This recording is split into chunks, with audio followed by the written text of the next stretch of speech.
اعوذ باللہ من الشیطان الرجیم بسم اللہ الرحمن الرحیم نحن اقرب من حبل الورید۔ آج کل بعض اوقات لوگ مجھ سے عبقری رسالے کے حوالے سے، ان میں موجود وظائف کے حوالے سے اور ان میں جو کچھ ذکر کیا جاتا ہے اس کے حوالے سے مختلف اوقات سوالات پوچھتے رہتے ہیں،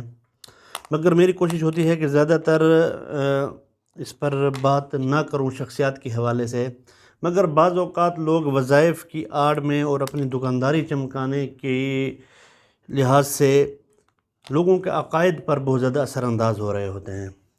تو اسی حوالے سے آج میں نے کہا تھوڑا سا عبقری رسالے کے حوالے سے آپ کو بتا دوں،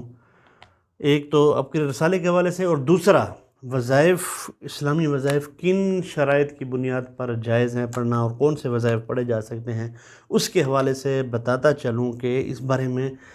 اہل سنت والجماعت کا عقیدہ کیا ہے۔ آپ نے انٹرنیٹ پر عبقری ویب سائٹ اور فیس بک پیجز پر روز بروز نئے نئے وظیفے آپ کو وہاں پر دکھائی دیتے ہوں گے، جیسے آیتیں اور وظیفے پڑھ کر پیٹرول کے بغیر گاڑی چلانا، تو کبھی میٹر کو سلو کر دینا، کبھی بیٹیوں کے رشتوں کے لیے روحانی وظائف، اور کبھی مردوں کو خواب میں ملنے کے وظائف، کبھی جنات کو خواب میں ملنے کے وظائف، فلموں سے بچنے کے وظائف، ٹریفک جام سے نکلنے کے وظائف، بجلی کم آنے کے وظائف، لوڈ شیڈنگ سے نجات کے وظائف، امتحان میں 3 پھونکے مار کر پوزیشن لے لینے والے وظائف، اسی طرح پھونکے مار کر چوری ڈکیتی اور آگ سے نجات کے وظائف، اس طرح موٹر سائیکل اور گاڑی کی ٹینکی پر وظیفہ پڑھ کر اس کے زیادہ چلنے کے وظائف، گرمیوں میں اے سی جیسی ٹھنڈک اور سردیوں میں تندور جیسی گرمی حاصل کرنے کے وظائف، یہ سب آپ ان چیزوں میں ڈرامے بازیاں عموماً دیکھتے ہوں گے۔ عبقری نے بھی جس طرح آسانی سے وظائف کی آڑ میں دین اور ایمان کے ساتھ کھلواڑ جاری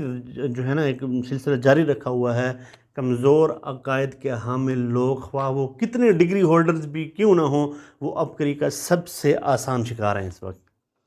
عبقری کے خود ساختہ وظیفوں کا رد اس واقعے سے بھی ملتا ہے کہ ایک شخص مسجد نبوی صلی اللہ علیہ وسلم میں قرآن کی مختلف صورتوں کے فضائل اور خواص بیان کر رہا تھا،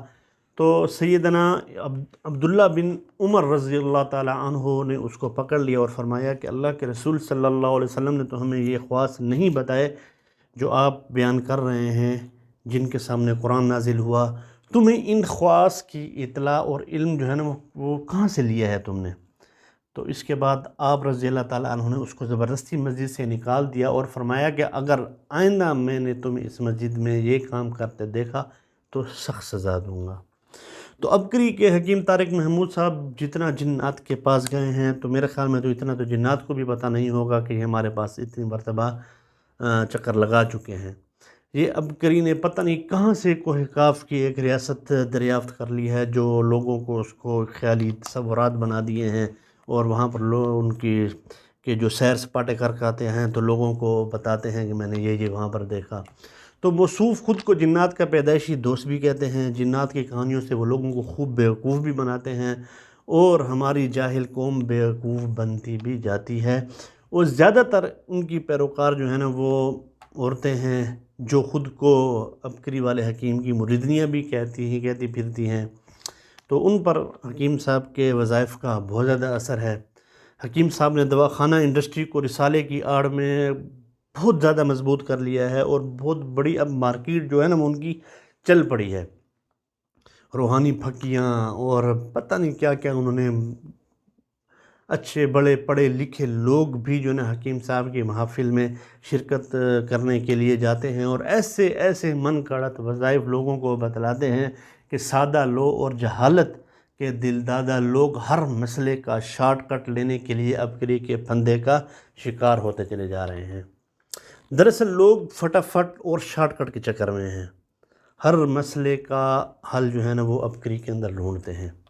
عبقری کے وظائف ایسی امید دلاتے ہیں، ایسی فلم بناتے ہیں، ایسا چٹپٹا مسالہ لگاتے ہیں کہ اچھی خاصی تعلیم یافتہ عورتیں بھی اس کا شکار ہو جاتی ہیں، اور وہ اس کو بڑے شوق سے پڑھ رہی ہوتی ہیں۔ ایک دکاندار سے رسالوں والوں کے پاس میں اس کے پر کتاب کی دکان پر گیا، تو اسے پوچھا کہ میں نے کہا کون سے میگزین آپ کے پاس زیادہ بکتے ہیں، تو وہ کہنے لگے کہ اس وقت تو عبقری وہ ٹاپ ٹرینڈ پہ چل رہا ہے۔ تو اللہ تعالیٰ معاف کرے، مجھے تو حیرانی ہوتی ہے کہ اس پر لوگوں کو اتنا شعور بھی نہیں ہے کہ اس میں کیا وظائف آ رہے ہیں۔ وظائف کیا آ رہے ہیں؟ فلموں سے بچنے کا وظیفہ، ٹریفک جام سے نکلنے کا وظیفہ، بجلی کم آنے کا وظیفہ، لوڈ شیڈنگ سے نجات کا وظیفہ، امتحان میں 3 پھونکے مارو اور پوزیشن لے لو اس کا وظیفہ، چوری ڈکیتی اور آگ سے نجات حاصل کرنے کا وظیفہ۔ اچھا جی، گرمیوں میں اے سی جیسی ٹھنڈک، بھئی اس کا بھی وظیفہ ہے اب حکیم صاحب کے پاس، اور سردیوں میں تندور جیسی گرمی حاصل کرنے کا بھی وظیفہ ہے۔ تو سمجھ نہیں آتی کہ ان لوگوں کی عقل کو کیا مت ماری ہوئی ہے ان لوگوں کی۔ اب حدیث شریف میں آتا ہے کہ مردوں کے لیے کڑا پہننا ناجائز ہے، ناجائز ہے، ناجائز ہے، اور حکیم صاحب جادوئی کڑے مردوں کو بھی پہنا رہے ہیں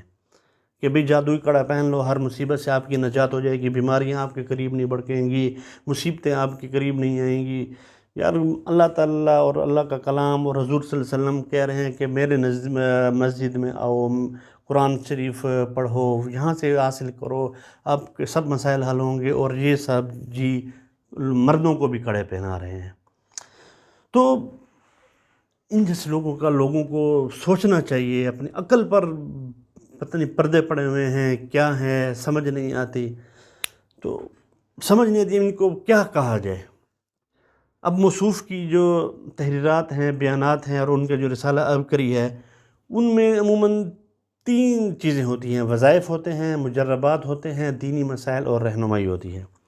تو میں اب آپ کو بتاتا ہوں کہ اسلام نے جو وظائف کا ہے، میں وظائف کے مخالف نہیں ہوں کہ یا تعویذات کے بھی مخالف نہیں ہوں، لیکن جو چیزیں جائز ہیں، شریعت نے ان کی حد مقرر کی ہے، اس کے اندر رہ کر سب کچھ کیا جائے۔ یہ کون سی ڈرامے اور فلمیں ان لوگوں نے بنائی ہوئی ہیں؟ ایک وہ شف شف والی سرکار ہے، اس نے اپنی فلمیں بنائی ہوئی ہیں۔ ایک غیر ملکی بہروپیہ ہمارے ملک کے اندر آیا ہوا ہے، وہ کردستانی کون سا ہے پتہ نہیں، جو اپنے آپ کو صلاح الدین ایوبی کا پیروکار بتاتا ہے۔ پتہ نہیں یہ لوگوں نے کہاں سے یہ شارٹ کٹ جو ہے وہ ڈھونڈے ہوئے ہیں۔ تو اسلام جو کہتا ہے کہ وظائف سے متعلق وہ یہ ہے کہ جن شرائط کی بنیاد پر وہ جائز ہوتے ہیں، ایک تو یہ کہ ان کا معنی و مفہوم معلوم ہو، دوسرا یہ ہے کہ اس میں کوئی شرکیہ کلمات نہ ہوں، اور تیسرا یہ ہے کہ ان کے مؤثر بالذات ہونے کا اعتقاد نہ ہو۔ لہٰذا ایسے وظائف جو آیت قرآنیہ، ادعیہ ماثورہ یا کلمات صحیحہ پر مشتمل ہوں، تو جائز کاموں کے لیے ان کو لکھنا، استعمال کرنا اور ان سے علاج کرنا شرعاً درست ہے، کیونکہ اس کی حقیقت ایک جائز تدبیر سے زیادہ کچھ نہیں ہے۔ اور جن وظائف میں کلمات شرکیہ یا کلمات مجہولہ یا نامعلوم قسم کے منتر ہوں یا الفاظ معلوم اور صحیح ہوں، لیکن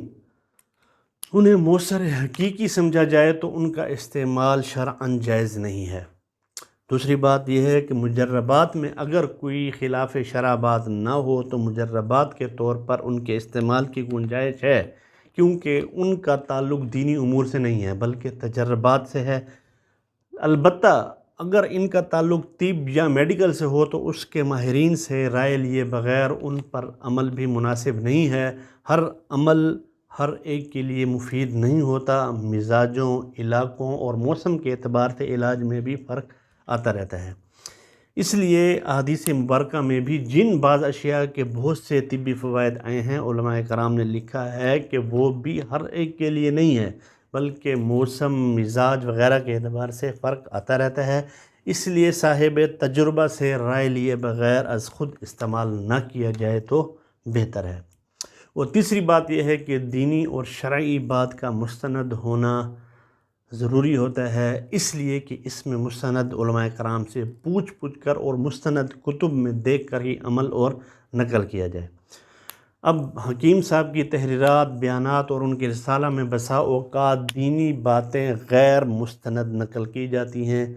جن میں سے بہت سی باتوں پر اہل علم جو ہے نا ان کی گرفت بھی کر چکے ہیں اور ٹھیک ٹھاک پکڑ بھی کر چکے ہیں، لیکن وہ اپنی حرکتوں سے باز آنے والے تو ہیں نہیں۔ اس لیے ان کی دینی باتیں پڑھنے اور نقل کرنے سے احتیاط کرنی چاہیے، اور اگر کبھی ایسی کوئی بات سامنے آ جائے تو مستند علماء سے تصدیق کر کے عمل کرنا چاہیے۔ امید ہے آپ کو پوری بات سمجھ آ چکی ہوگی۔ وما علینا الا البلاغ۔ السلام علیکم۔